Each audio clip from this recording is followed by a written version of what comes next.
Thank God for this privilege to stand before you and share from His Word. Just want to say something before I go into my message. You all heard the feature talk and what it relates to how our responsibilities are towards the environment. While that was being said, I found a verse in Revelation. It's not only our duty to take care of the world, but God says in the book of Revelation, you see the last part, it is talking about nations and the judgment that is going to come. It says that He's going to destroy them, He's destroy the earth. Okay, that's it just came to my mind that I should share that with you as well. Today's message title, as you can see, is Christian Dress Code Part 2, and talking about the metaphors involved in Christian clothing. Let's pray before I begin. Loving Father, once again we come to you as we submit ourselves and as we study from your word, that you would impart the knowledge, the wisdom and understanding to know what it is that is written in the scriptures, that we may live according to that, by your grace and by the strength that you would impart into us. In Jesus' name I pray. This was sometime a few years ago that I presented the part 1. I don't know how many of you remember. But in that, I spoke about the colors blue and, anybody remember? Blue and red combined together makes it as purple. Okay, if you all remember that. So during that sermon, I want to saying that I'm not going to talk about, actually the dress that we are going to wear. It is not about our clothing that we wear. So, is actually clothing that we wear important to God? The way we dress, the way we appear, is it important to God? Does He care what we wear? I think so. I think He does care. Okay, when I searched in my Bible app to the number of times that verses relating to clothing, for example, garment 82 times, clothing 19 times, robe 25 times, coat 20, linen 90 times, sackcloth 45 times, and there are many other references towards what we wear in other chapters, maybe not in word. I just searched for the word, but not as a topic. Is it important for God? I think yes, it is important. In Timothy chapter 1 Timothy chapter 2 verse 9 to 10, Paul says, in like manner also that women adorn themselves. I believe that this is not just for women, it is for men as well. They should adorn themselves in modest apparel with shamefacedness and sobriety, not with broidered hair or gold or pearls or costly array, but which becometh women professing godliness with good works.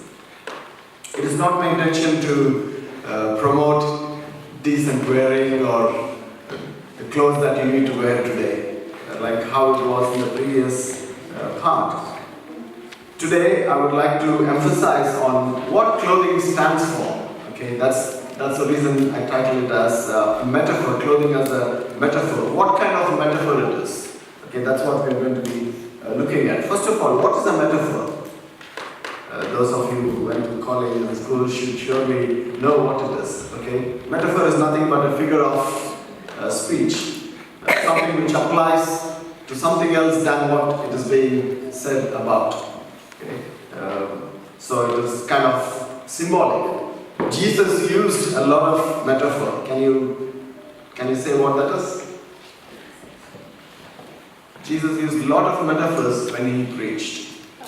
Parables, they call it parables. Okay, and we have so many metaphors in the book of Revelation. Okay, we call them symbols of things that are to be in the days to come. Okay, so I'm going to start from the Old Testament of instances of when clothing is used as a metaphor. Okay, we all know about what happened in the Garden of Eden. Adam and Eve, they became aware that they were, after they sinned, they realized that they were naked and they hid from God. Okay? Why did they have to hide? Did they not know that they were naked before that? Or did they realize that God is going to look at them because they are naked? Is that why they went and hid? And they tried to make clothes from fig leaves to cover themselves. And we see in this instance that Genesis chapter 3 verse 21, it says, "Unto Adam also and to his wife did the Lord God make coats of skins and clothed them." Okay, we know this instance very well. When they hid and they made clothes out of fig tree, God made them clothes out of sheepskin. Why? Did he not approve of the fig tree clothing that they made? Did it not cover them fully? Why? Why was God bothered about that? Okay, these are some of the things that we are going to be looking at today. Was it actually the nakedness that God was interested in when he was talking about this? I don't think that is the only thing which was involved in that. Yes, it is that as well. Now for Adam and his wife, God made, as you can read in here, garment made of skin. Now to make this, to get skin, what did God have to do? Okay, we all know very well that he had to kill a lamb. So what we see here is that without a sacrifice, there is no covenant that God can make without an atonement. Okay, it is this action which was there, which was done. It was only after atonement that Adam and Eve could regain the relationship with God after the loss of the relationship that they had because of the sin they committed. Okay, so just based on this verses that we read, these instances that we see in the Bible, we can conclude, almost certainly say that yes, clothing is used as a metaphor in the Bible. Okay. Now, those of you who were here yesterday, we saw, I was talking about measuring and all those things. So today's message is in a similar style. Okay. So I'm going to present a lot of verses which we will be reading, most of it I'll be showing on the screen, and we're going to just read them and then see what I'm trying to talk about. Okay, let's look at more instances of clothing in the Bible, or more to make it more clear that it is used as a metaphor. Genesis chapter 35 verse 2. We see here that Jacob is instructing his household to put on clean clothing before making a covenant to God. And it reads, "Then Jacob said unto his household and to all that were with him, Put away the strange gods that are among you, and be clean, and change your garments."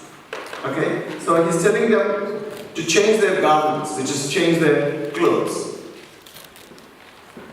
Did God actually mean they need to change their clothes? Yes, he did. Okay, but it had deeper significance. Now, when we all come to church, we try to come clean, isn't it? We all take bath, put new clothes or fresh clothes. We change our clothing. Okay, similarly it is said here as well. When we go further down in the history in Genesis, we see in Exodus chapter 19 from verses 10 to 14. And the Lord said, now this is when God is going to be giving the 10 commandments to the children of Israel. Okay, so this is just before that.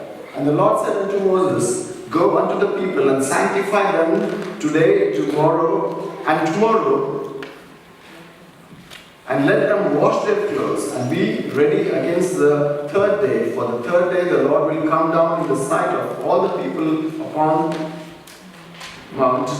Okay, and thou shalt set bonds unto the people round about, saying, take heed to yourselves that ye go not up into the mount, or touch the border of it. Whosoever toucheth the mount shall be surely put to death. There shall not a hand touch it, but he shall surely be stoned or shot through. Whether it be beast or man, it shall not live. When the trumpet soundeth long, they shall come up to the mount. And Moses went down from the mount unto the people and sanctified the people, and they washed their clothes. We see that they washed their clothes as well. What does this signify? What do you think it signifies up to what we have read now? Okay, so God told the people of Israel to wash their garments as in preparing for His arrival. So God is coming on the mount to give the 10 commandments, and in preparation of that, they are coming there with washed garments. Okay. Now, what is this symbolizing? Okay, the metaphor for this is nothing but the right standing with God.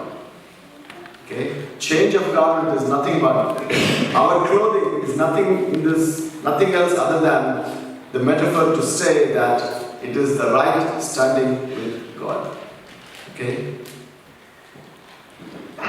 Now, without a right standing with God, this covenant that is said here cannot be established. God cannot get into a covenant, an agreement with you and I, without us being ready, without us having the right standing with Him. Okay, because we have seen even in the scriptures that people have turned away from God and He had nothing to do with them. Only when we have a right standing with God can we enter into a covenant with God. Okay, so once this covenant was made, God gave the 10 commandments, and as they progressed further, God even gave instructions as to how they should, we see in later on that God appointed priests. He told them to make the sanctuary, and then He assigned priests to do various things in the sanctuary of the sacrificial system, and they had many things that they had to do in there. When this was being instructed as to how it should be done, God was very specific in how they should be dressed. Okay. We can see this in, I'm not going to read all of them. We can see that in Exodus chapter 28 verse 41 to 43 that they should wear specific clothing. Okay, the priests were supposed to wear very, very specific clothing. We see that in Leviticus chapter 16 verse 1 to 5 as well. Another thing that we see that they should be consecrated. Okay, we see that in Exodus 29:21 and Leviticus 8:30. And we see, as we saw in the other verses now, that their clothing should be clean. We see that in Numbers 19:7 as well. Okay, so this was the specific instruction that was given for the priests. God gave specific, very, very specific instruction that about the clothing of the priests. Okay, now explaining about what all this itself in itself will be a sermon by itself, but I'm not going to go much into there. But every part of the clothing that here symbolizes something.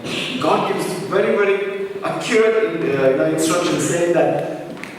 So the first picture that you see, it's white robe. it should only be made of linen and nothing else.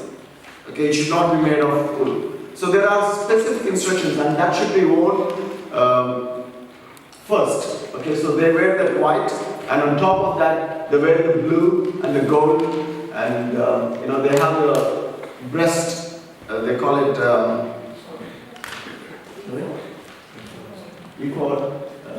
And they have the breastplate, with all the stones in there, 12 stones in there. All this, everything symbolizes different things. And also at the hem, if you can see, there are bells, and those bells are shaped as a pomegranate. So each of them symbolizes something else by itself as well. So there are specific instructions given to the priest as to what they're supposed to wear.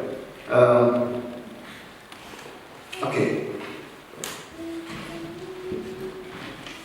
These are some of the things that were given to them, the instructions that were given to them. Okay, they have to wash his flesh with water before wearing these garments. They were supposed to wash their garments, and it should not have any wool. And the inner clothes, the white robe, it should be undyed, no color in it at all, and it should be of one piece.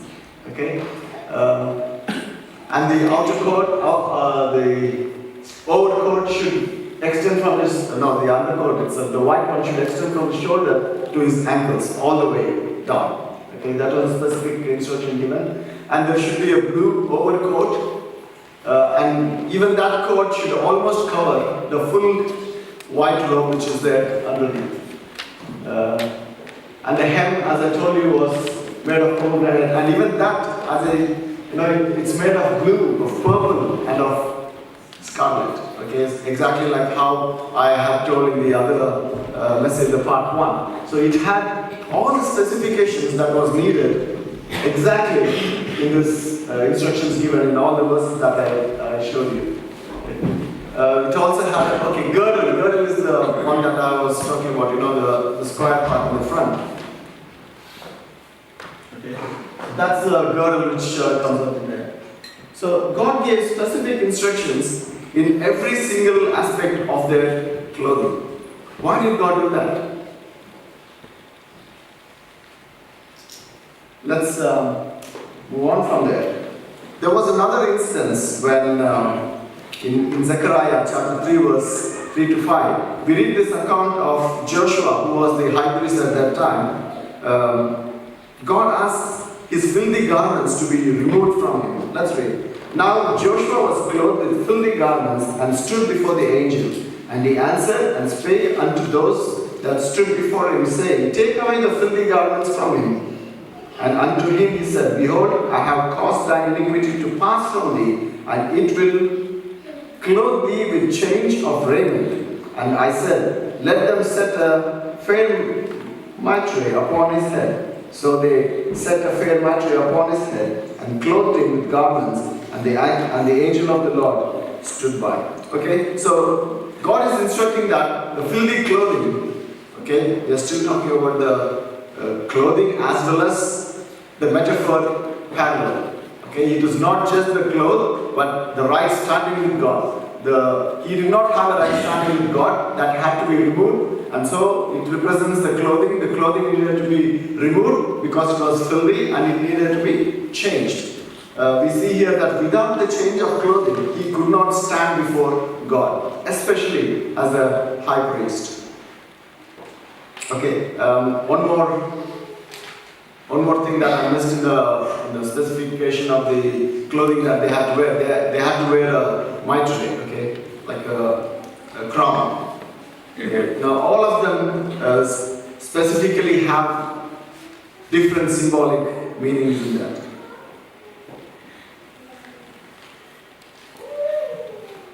Okay, so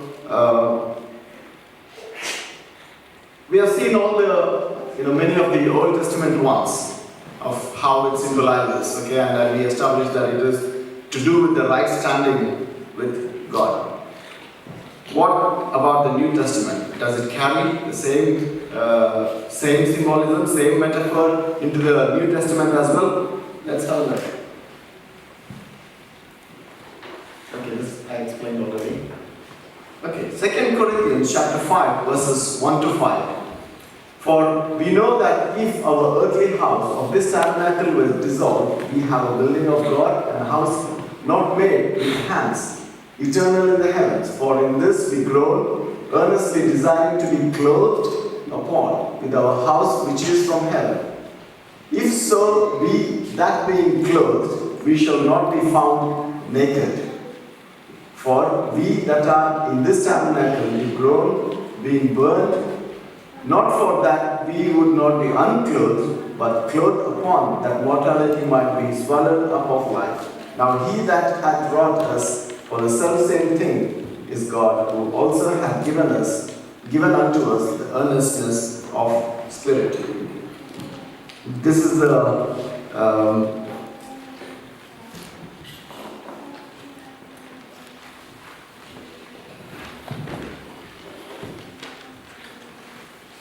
okay, I missed another verse before this.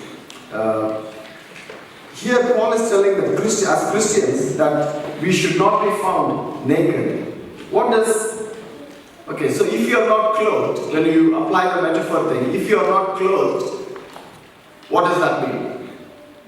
Okay, it simply means that you are not in right standing with God. Completely. Okay? What does it mean? You are having filthy clothing when you apply the metaphor. Okay? Fig leaves. Sorry? Fig leaves. Fig leaves. Not appropriate. No, I'm talking about filthy clothing. Okay, we saw that if you are naked, that means you do not have a right standing with God completely. What about filthy clothes? Self-righteousness. Okay, self-righteousness. You have sin in you. All those things can denote in that. Okay, the first instance that not the first instance, but one of the first instances in the New Testament, we can see, which I talked about in the first part, was about the marriage, the invitation to the marriage, the wedding garment. Okay, where it says very clearly about a person who comes and sits in the wedding without the right, even in spite of giving the right clothing to him to come to the wedding party, he comes on his own clothes. Okay, now that is self-righteousness. Deciding, okay, I will wear what I want. I choose how to be right, not in the standard that God has set. I will choose what is right, and I will establish that and follow that in my life according to the rightness that I think is right. Okay, that was the state that the person who sat in the wedding was.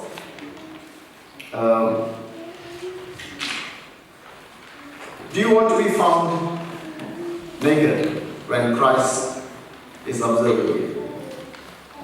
I don't think so, isn't it? Nobody wants to be in that state. So what are we supposed to do? We need to set right with God. Okay? In other words, if you put that into a metaphor, we need to wear the right clothing. How will that come to us? Only when we have the right relationship with God. God will give us the understanding as to what to wear. I'm not just talking about the clothes that we wear, I'm talking about the right standing with God as well.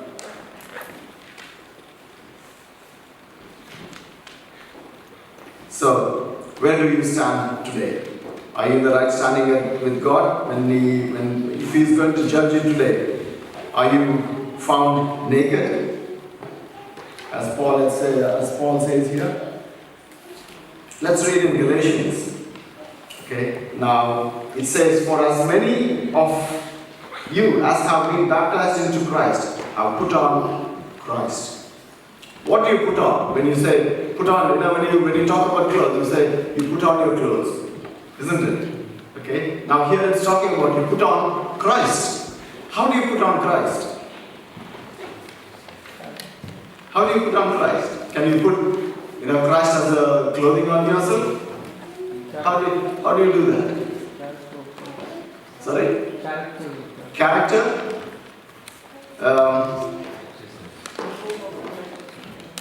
Sorry? Okay. What is it talking about here in the beginning? For as many as you have been baptized into Christ. Okay. The moment you decide that yes, you have to be baptized. I'm not talking about somebody else deciding for you. Okay, I'm talking about you yourself deciding to be baptized. That moment you are putting on Christ because you are accepting Christ as your Savior. As I say now, I just want to repeat again. The metaphor clothing is nothing but representative of one's standing with God. And this is also carried not only in the Gospels. When you continue reading in the last chapter of the Bible, there is a lot of text showing about the clothing. The book of Revelation, which is, we are living in that period at the moment. Let's see some of them. Revelation chapter 3 verse 4 to 5. Thou hast a few names. This is the messages to the churches. Thou hast few names, even in Sardis, which have not defiled their garments. Okay? So we saw filthy garments. If your garment is not defiled, what does that mean? You are in the right standing with God. What do you call those people? Righteous. Okay, so you are a righteous people. So that's what is being said here. It says, thou hast a few names even in Sardis which have not defiled their garments, and they shall walk with me in white, for they are worthy. Initially, when I was actually preparing for this message, from a long time actually, I wanted to talk about solely on black and white. Okay, that was a completely different thing, but maybe it will come a little later. What do you mean by wearing white in this? Okay, is it the white shirt that I'm wearing now?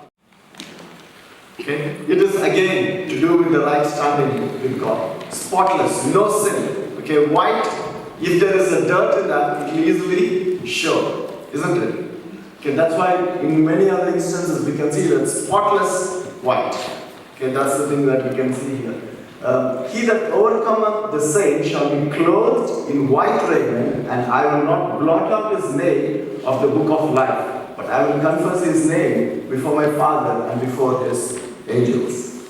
Let's move on. Revelation chapter 4 verse 4. And round about the throne were 74 elders upon the seats. I saw 24 elders sitting clothed in white raiment, and they had on their heads crowns of gold. As I told you, the priests, the crown that they were wearing. There are so many things that we can talk about these things as well.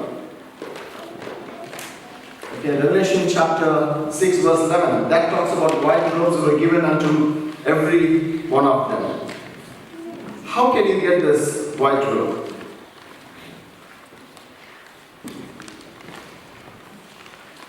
Each of them are given white robes.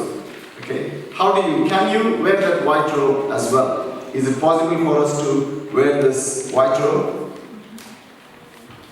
Okay, and in Revelation chapter 7 verse 9 it reads, After this I beheld, and lo, a great multitude which no man could number, of all nations and kindred and people and tongues, stood before the throne and before the Lamb, clothed with white robes. Who are these? Who are these that the Bible is talking about just before this? Okay, it talks about the 144,000, isn't it? Okay, so all of them are wearing clothes with white robes. They are clothed with white robes, meaning they have a right standing with God, no defilement, no sin in them. Okay, Revelation chapter 7 verse 13 and 14. There's a thing there as well. And one of the elders answered, saying unto me, What are these which are arrayed in white robes, and whence came they? And I said unto him, Sir, thou knowest. And he said unto me, These are they which came out of great tribulation, and have washed their robes, and made them white in the blood of the Lamb. I keep asking this question to myself. Okay, now this cloth has been washed. this robe has been washed and it is made white. And it also says, in the blood of the Lamb. If you use blood to wash a white cloth, will it become white? Okay, this question keeps troubling me every time. So, what does this actually mean? Okay, it is not, sorry? Okay.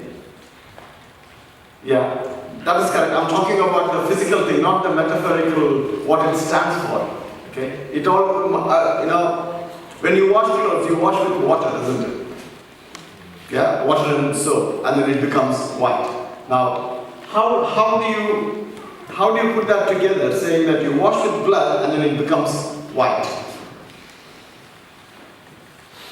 Anybody? I'm still searching for that answer. What does that mean?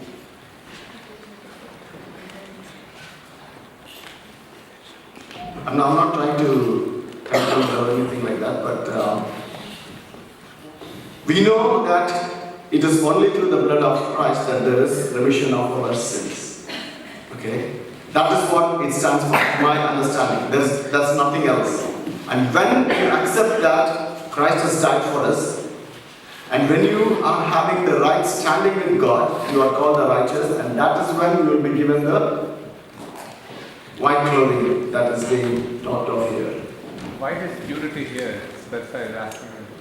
What is purity here? White, in Bible, white represents purity. Okay. So if you wash in the blood of Jesus, you are pure. Okay. So that's why if you wash in the blood of Jesus, you're still white, you're pure. Okay, thank you. Sangeet, you wanted to say something? Hebrews chapter 9, verse, I'll read from 21 onwards. I'll read from 20 onwards. Saying, this is the blood of the testament which God has enjoined unto you. Moreover, he sprinkled with the blood both the tabernacle and all the vessels of the ministry. And almost all things are by the law purged with blood. Purged is to clean, cleanse. Okay, purged with blood. And without shedding of blood is no remission.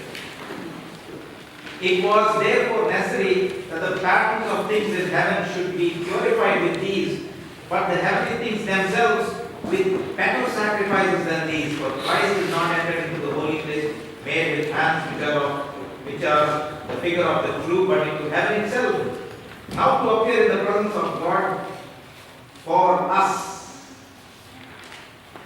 Okay, so we have Christ who has been made sin for us, that we may be made the righteousness of Him, is God the Father.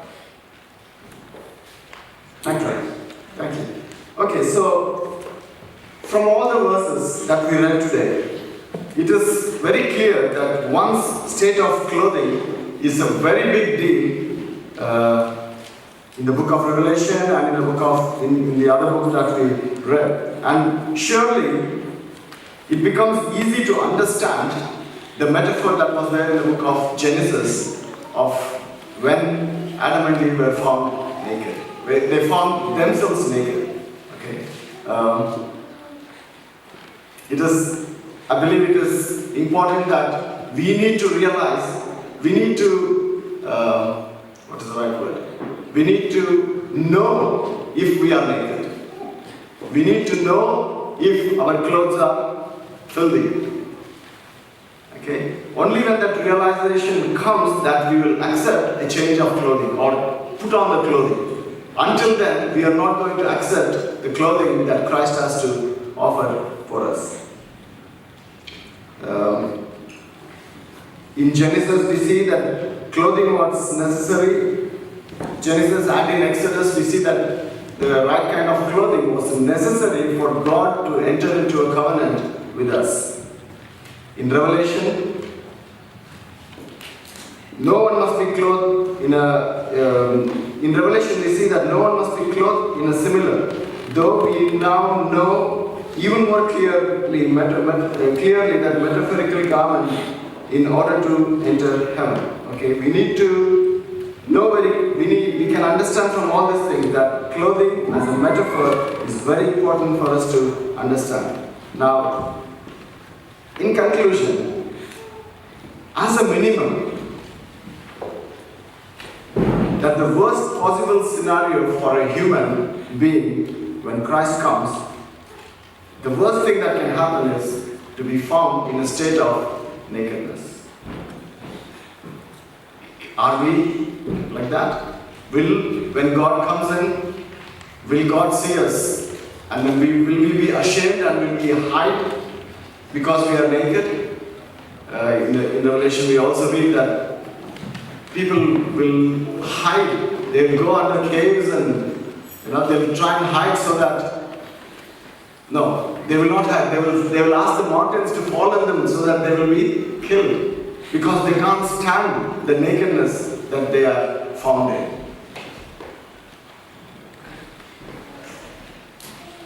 There are so many other things that we can draw from here. Every cloth that we wear gets dirty. Okay? It can get defiled. How do you clean it? The Bible talks so much about washing. How do you wash the clothes? Can you change the clothes? How do you change the clothes from the clothes that you have? Do we need to frequently change it? These are many of the questions that we can ask ourselves. It is no coincidence that in the scripture, frequently and consistently and in-depth information is given that clothing metaphor should not be dismissed and it should be taken and it should be explored even more deeply. I trust and believe that each of us, if there is a need for a change of our garment, that we will take it seriously. If we are found naked, that we will accept the clothing that God gives us and wear it everywhere. Our clothing that we wear should represent Christ, so that when others see, they will know that we are not naked anymore, nor do we have filthy clothing wearing in us. When we wear filthy clothing, every action of us will show that. But when we wear the white raiment that God has given us, every word that we speak, every action that we do, every place that we go, every association that we have will reflect that very clearly. In our workplace, in our schools, in our colleges, or in a church, in our families, our lifestyle will represent us with the clothing that we wear, both literally and metaphorically. Thank you. That's a message. In closing,